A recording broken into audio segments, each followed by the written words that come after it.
Good evening, gentle listener. If you have drawn the curtains and dimmed the lights, allow a single flame to guide us this night. Imagine a taper's soft glow dancing upon the rough gray stones of an ancient palace corridor. The walls breathe faintly of damp moss and lavender wax. A far-off bell, slow and measured, seems to count each sleepy heartbeat. Are you ready to wander quietly through time, to listen rather than look, to let history settle like drifting snow? Tonight we linger in Scotland, where the rain often murmured at shuttered windows and the heather pressed perfume into the wind. It is Holyrood Palace we approach, broad, solemn, glimmering beneath a cloudy moon. Somewhere within its shadowed chambers lived a woman, cloaked in both velvet and sorrow. Mary, the first of her name to rule Scotland, crowned while still a swaddled infant, destined for both majesty and mourning. What is it like, you might wonder, to belong to a crown before one even knows the weight of a blanket? How does a cradle become a throne? And how does a lullaby become a verdict? Tonight we move slowly with those questions, breathing in the hush between them.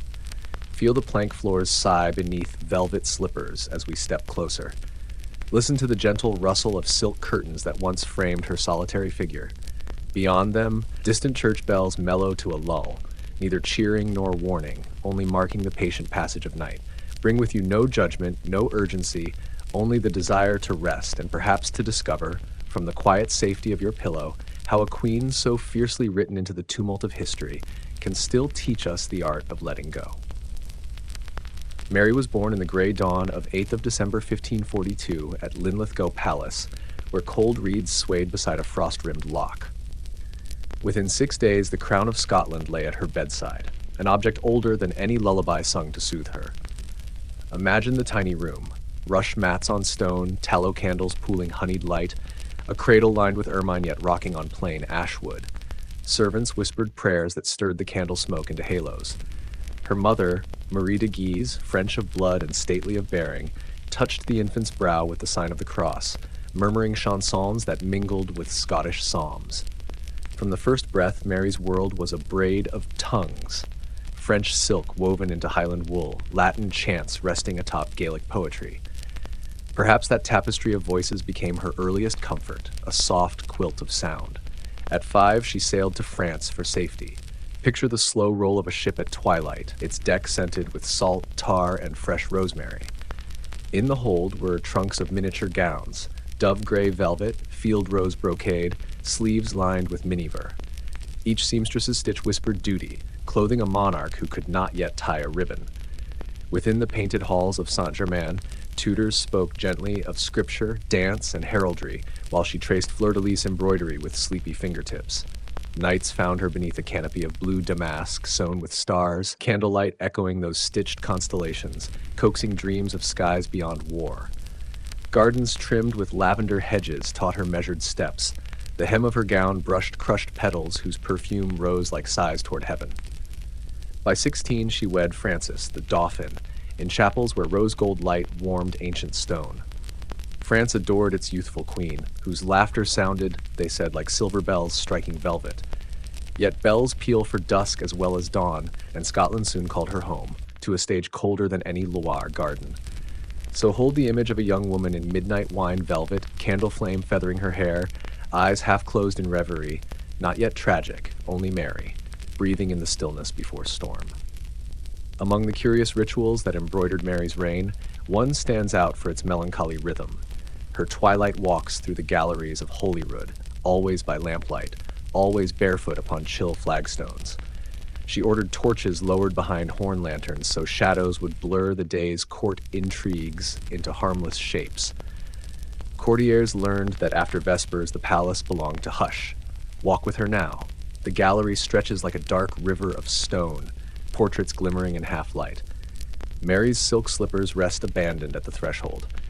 Bare footsteps land with a patient hush, skin meeting rock that remembers treaties and daggers, yet utters none of them.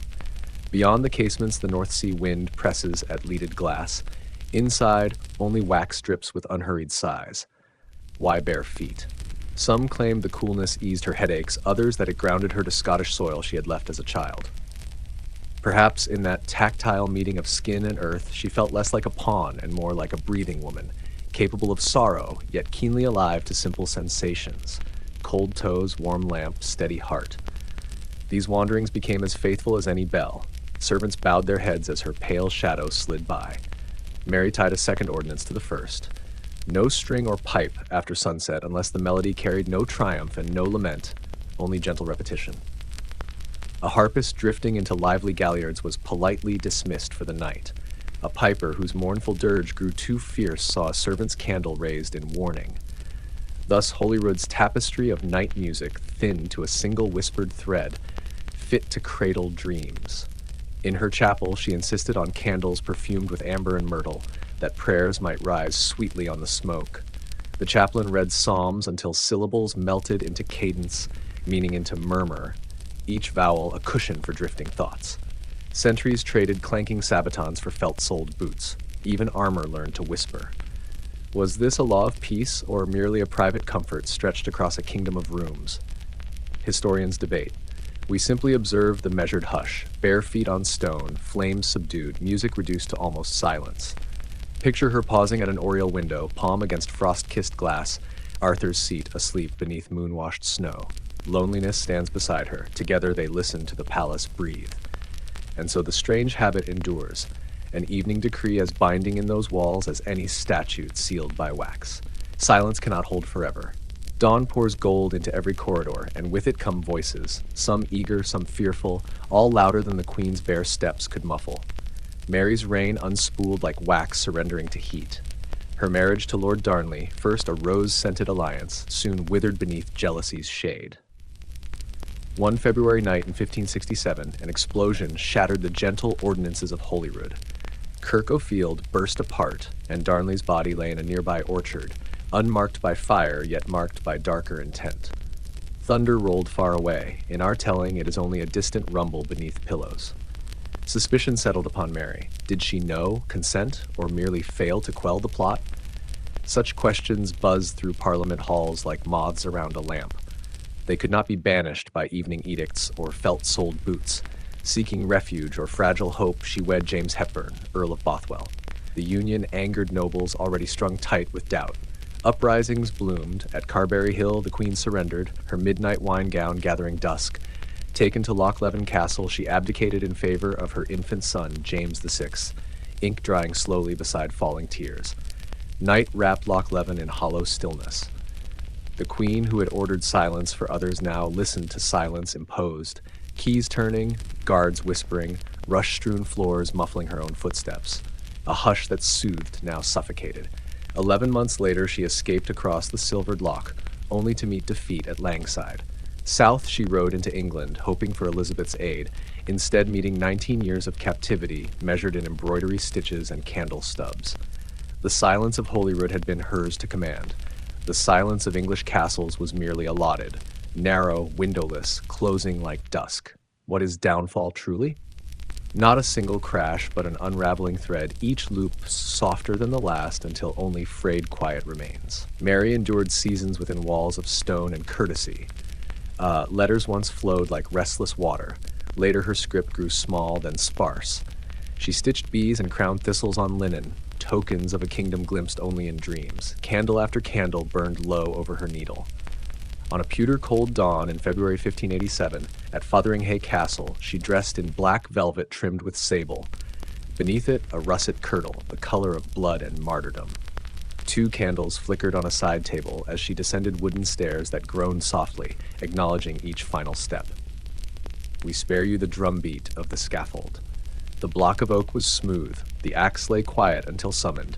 When it fell, history notes 3 strokes, yet here we hear only one muted thud and an exhale like wind leaving a corridor. Her body was washed with rose water, wrapped in cerecloth, set in a lead coffin lined with crimson silk. Monks chanted minor tones at Peterborough Cathedral. Decades later, her son moved her remains to Westminster Abbey, where effigies watch in eternal hush as candlelight dances on marble cheeks, echoes of the queen who once asked for peace after dusk. Holyrood survives. Tourists wander its galleries, shoes squeaking despite polite attempts at silence. Some feel a cool breath at ankle height and wonder why they imagine a queen passing barefoot through twilight. The music ban is long gone, yet guides often lower their voices near evening, instinctively respectful of unseen footsteps. Rituals fade, rooms repurpose, laws rewrite, but a hush remains, like the scent of myrtle lingering long after the smoke has vanished. Picture an autumn dawn when the palace still lay under a hush as pale as skimmed cream. Mary's day began not with trumpets, but with the sigh of coals coaxed to life in the hearth. A handmaiden warmed a silver ewer, pouring steam-kissed water into a shallow basin carved with thistles. Linen towels, soft as newly carded wool, waited on a cedar stool. Dressing was its own slow litany: chemise of lawn, bodice of cloud-gray velvet, overskirt the color of mist. Each ribbon was drawn, each brooch pinned, with the unhurried care of someone threading pearls onto twilight itself. Outside, Holyrood's cloister court shimmered with dew. Inside, beeswax candles lent the passageways a honeyed glow. Even the guards shifted their weight, softly, leather creaking like distant oars on a calm loch. Breakfast was taken in a paneled room that smelled faintly of resin and baked oatcakes. Oat porridge stirred with rose water arrived under a pewter lid, and a goblet of watered claret shimmered darkly beside slices of quince. Conversation floated no higher than a whisper. News from France, murmured psalms, the count of linen stored for winter. Nothing hurried, nothing leapt. Time unfolded like a brocade unfurling across a quiet table, heavy and sure. Walking the south gallery came next. Here, shafts of sunlit motes of dust that drifted as slowly as thoughts half remembered. Mary paused before each tapestry, scenes of St. Margaret feeding the poor, of Solomon raising his hands in blessing, letting the colors seep gently into waking mind. With every step she recommitted to calm, as though peace were a silk slipper she must keep clean upon stone. If you listen, you may still hear her measured tread echoing down that long corridor.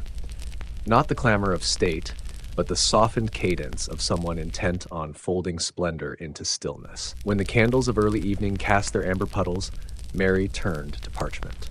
Quills rested patiently in a crystal rinser, tips trimmed to a whisper-fine edge. She preferred iron gall ink of mottled lavender, the color darkening into night as it dried. Imagine her seated at a walnut escritoire, shoulders softened by a shawl of dove-gray serge. Outside, a charcoal dust gathered on Arthur's seat. Inside, the only sound was the gentle scratch of feather on skin-smoothed calf. She wrote to her mother in France, to the Guise uncles, to ambassadors who carried words across tides and borders. Yet the tone was often the same: measured, courteous, threaded with quiet hope. Wax seals bore the crown thistle, the scent of frankincense curled upward as each signet pressed. Couriers slipped away under hooded lanterns, their horses' hooves muffled by fresh straw at the gate.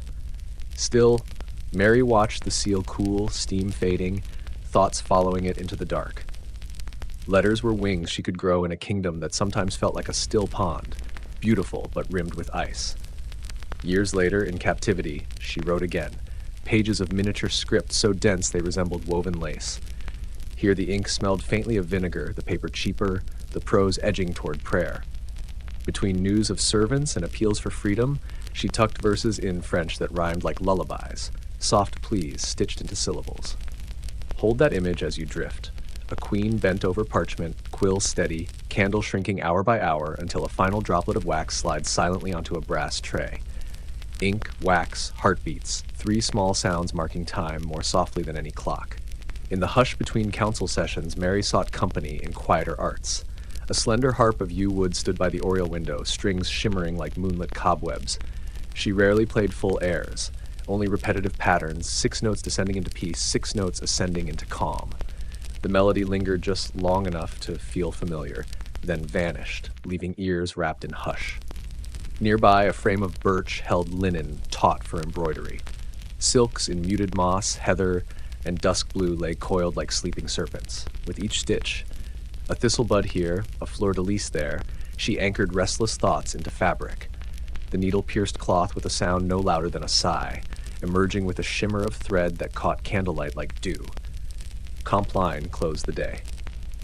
In the chapel, scented tapers burned low while monks chanted plain song in a key barely lifted above breath.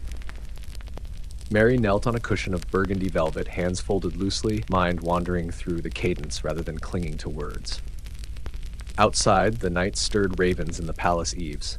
Inside, the psalm ended not with a triumphant amen, but with silence vast enough to cradle dreams. If you embroider your own rest tonight, think of those gentle pastimes, Simple notes looping in soft air, a needle tracing spirals of color, and quiet prayer dissolving into the flicker of a single flame. Even stone walls could not keep Mary from the solace of green life. At Sheffield Manor at Tutbury, wherever fate confined her, she coaxed tiny plots of earth into whispered bloom. Guards unlocked the postern gate at dawn. She stepped into cool mist, wrapped in a cloak the hue of late lavender. With silver scissors, she snipped woolly thyme, inhaling its faint lemon scent. She pressed seeds of wallflower into tilled soil, fingers darkened like ink. Gardeners watched, lances glinting in sun, yet soon found themselves mirroring her tempo. Spades moving slowly, pauses lengthening to admire a droplet on rose leaf. Benches were placed near espaliered pear trees so she might sit and listen to bees hum in lazy figure eights. The hum folded seamlessly into birdsong, into distant church bells, into breath itself.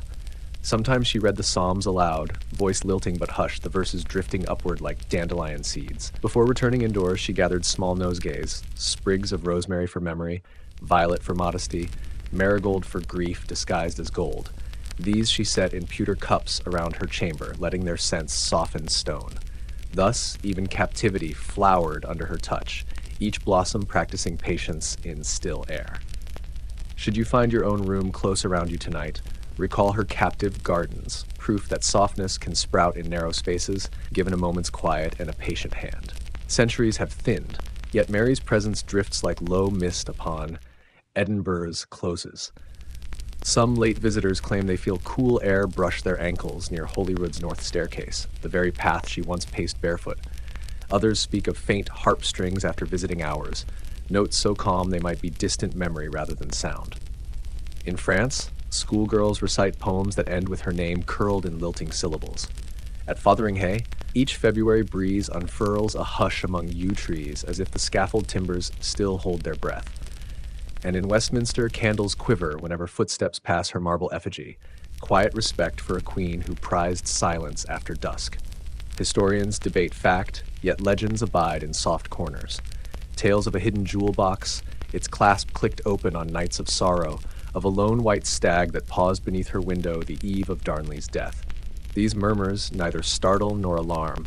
They settle like dust motes in amber light, suggesting that past lives continue, gently, where attention lingers. So when next you wander a museum hall or pause before a drizzle-streaked castle wall, listen. Perhaps you will sense her. Not the tragic sovereign or the political pawn, but the woman who found comfort in candlelight and unhurried floors, whose simplest ordinance was quiet. Legends do not insist, they invite a still ear, a slow breath, a willingness to imagine footsteps soft as your own heartbeats. The candles have guttered low, their last small flames curling into threads of smoke that rise and vanish among the rafters. Listen, how softly the night settles now. We have walked unhurried corridors and garden paths. We have paused by a writing desk where ink gleamed wet and dark, and we have stood beside still water while dawn held its breath. Every footfall was gentle, every whisper meant only to soothe. Close your eyes and let the palace doors ease shut behind us. Feel the hush gather, like velvet drawn across a window pane. The weight of crowns, the murmur of treaties, the distant thunder of rebellion, all drift away, leaving only the quieter things Mary cherished. The smooth chill of flagstone beneath bare soles, the faint sweetness of myrtle smoke, the steady heartbeat of a harp string vibrating into silence. Remember how gardens bloomed even within prison walls, how letters crossed seas like folded wings, how a simple candle cast gold upon stone and turned a lonely chamber into a sanctuary. These memories need no sharp edges, no urgency. They are soft as heather blown across an empty moor, ready to settle upon your thoughts like gentle snow. So breathe in once more and let it go. Slow, calm, complete.